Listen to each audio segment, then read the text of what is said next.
been living in loud and crazy New York City for a little over a year, and one of my favorite things is all the weirdos that live in this place. I want to share with you a couple of my favorites. This is a guy who came into a bar, 50-something-year-old man dressed as an 8-year-old girl.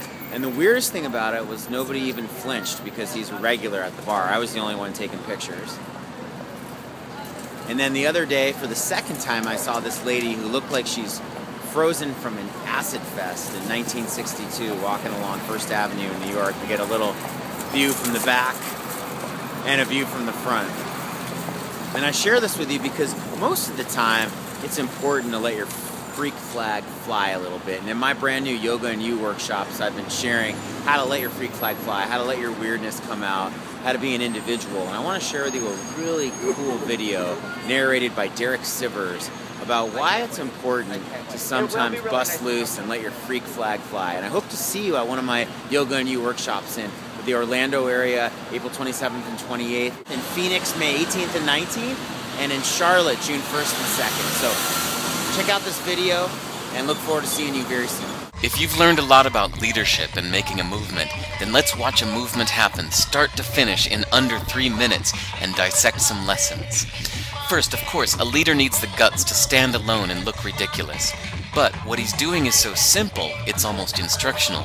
This is key. You must be easy to follow. Now here comes the first follower with a crucial role. He publicly shows everyone else how to follow.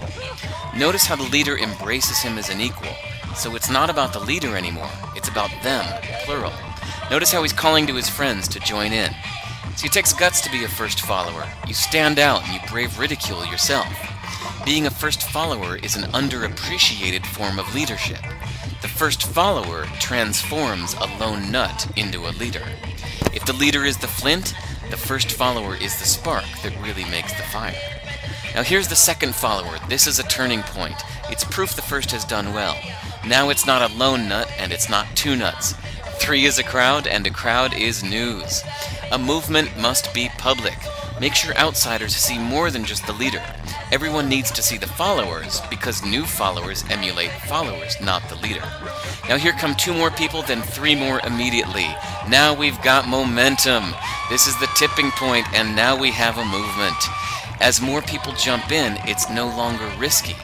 If they were on the fence before, there's no reason not to join in now. They won't stand out, they won't be ridiculed, and they will be part of the in crowd if they hurry.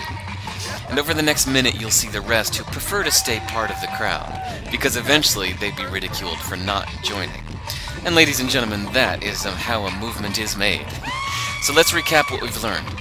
If you are a version of the shirtless dancing guy, all alone, remember the importance of nurturing your first few followers as equals, making everything clearly about the movement, not you. Be public, be easy to follow. But the biggest lesson here, did you catch it? Leadership is overglorified. Yes, it started with the shirtless guy, and he'll get all the credit, but you saw what really happened. It was the first follower that transformed a lone nut into a leader. There's no movement without the first follower. See, we're told that we all need to be leaders, but that would be really ineffective. The best way to make a movement, if you really care, is to courageously follow and show others how to follow. When you find a lone nut doing something great, have the guts to be the first person to stand up and join in.